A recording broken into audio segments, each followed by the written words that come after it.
Hi everyone, this is Annalisa. Welcome back. Today I thought I'd take the opportunity to show you a brief demonstration of how I mix my ColourArte pigments using my new Autumn Moon set. ColourArte Primary Elements pigments are a bit different than most pigments. They're a paint system. They don't need to be dispersed like normal mica-based pigments. I will add links in the description for all products that I use in this video. So when mixing my Primary Elements pigments, I start with roughly an ounce of ColourArte Vivid Enamel in the bottom of my paint pot. Then I mix in roughly a teaspoon, give or take, of my Primary Elements pigments in with it. In full disclosure, I normally don't measure my pigments when I'm mixing, so this is more of an estimate, not an exact. I slowly mix in my pigment and watch it dissolve into my Vivid Enamel. When this is completely dissolved, I add a small scoop of Golden Gloss Gel Medium. I'm guessing this is also roughly a teaspoon, although I've never actually measured it, and while gel medium isn't 100% necessary, I do find it extremely helpful to add this additional binder into my mix to help keep my colors solid when pouring. Once that is thoroughly mixed, I add a little Sonja Triple Thick varnish and 2 to 3 ounces of my Vivid Enamel pouring medium. When I'm all done, I thin my mixture using small amounts of regular Jo Sonja gloss varnish. If I need to thicken my mixture, I add a little more Golden Gloss Gel Medium. Man, that sure was a mouthful. Transitioning over to ColourArte Bling It pigments. These are mixed in the same manner as your other mica-based pigments. You start by dispersing them into your varnish, then adding some Vivid Enamel or other pouring medium.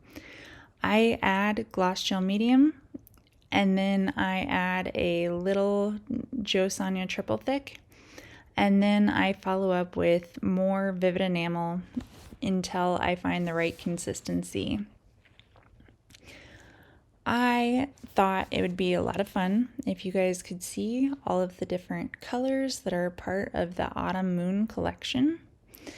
There are so many different fall colors and they all just really shimmer and shine, and I have some favorites. This is one of them.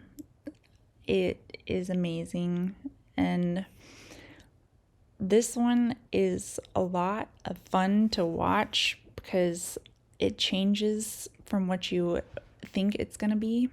That's actually part of the fun of mixing ColourArte pigments, is I find they don't always look the same in the jar as they do when you mix them into your pouring medium, and so it's a lot of fun watching the colors form right in front of your eyes. So I am a ColourArte affiliate.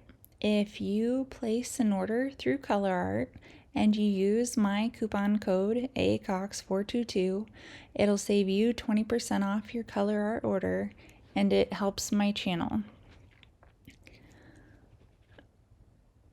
Man, I really like how that crabapple turned out. It just is really bright. This one I kind of messed up when I was getting my shot. I forgot to get a shot of inside so you could see it shimmering in the jar. But I love watching like the oranges and the yellows. They always end up being like these really rich colors. This one was my favorite to watch transform because it just turned out really, really, really pretty. And this is my new favorite green, greenish, yellow-ish. I love it. I am a huge lime green fan, and that one sure did take a new place in my lineup. So when I'm experimenting with a new set of colors, I like to do these block blooms. I find that it's really fun to be able to see all the colors side by side, right next to each other. And while I typically would pour them in a different pattern, this way it makes it so like there's very definite blocks of color, and you'll see at the end it's a lot of fun. When you're doing a bigger canvas, you want to make sure that you've got enough pigment to cover your whole canvas. And you also want to make sure you don't have too much pillow paint, but you also want to make sure you have enough to cover your whole canvas. I always seem to struggle in this weird in-between spot where I have enough, but one side always ends up with a little bit more than the other. And I kind of ran into that a little bit with this one. I struggled with trying to get one of the sides to stretch a little bit further, and it was not wanting to work with me. But luckily, I managed to get it done, and it turned out really nice. When I'm doing a bloom, I normally am not one to use my big blow dryer, but when doing these block blooms, I find that the blow dryer is the best one to get it to move the most. When I'm using my little tiny blower, it just doesn't move the pigment in my my cell activator enough. But in true fashion, I have to go in with my little blower and just get in the areas where I couldn't get with my big blow dryer. And it's worth noting that for my big blow dryer, I have a cool shot button on it. It's something that's really important if you're going to buy a blow dryer. If you're interested, I can look up the link for the blow dryer I have. I think it was like $15.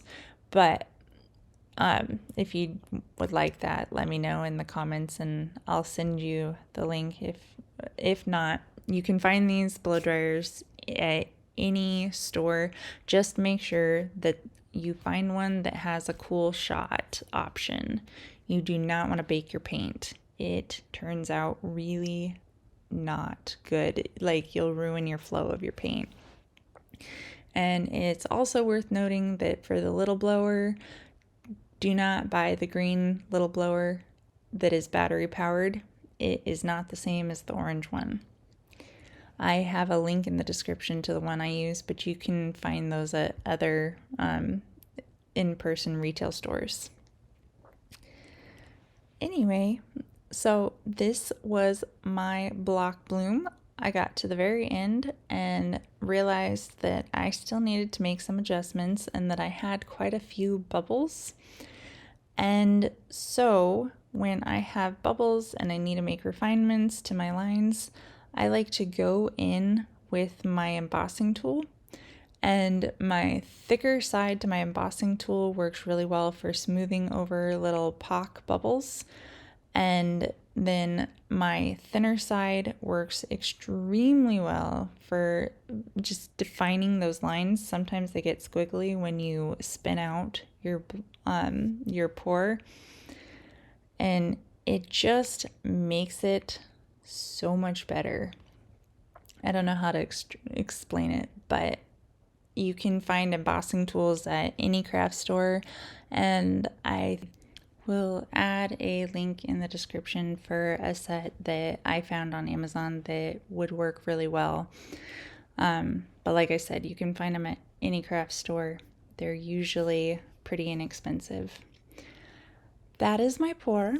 I hope you enjoyed it, and I hope you find my primary elements mixing tutorial helpful. If you enjoyed my video, please consider subscribing if you're not already subscribing, and give it a like. Thank you. Have a great day.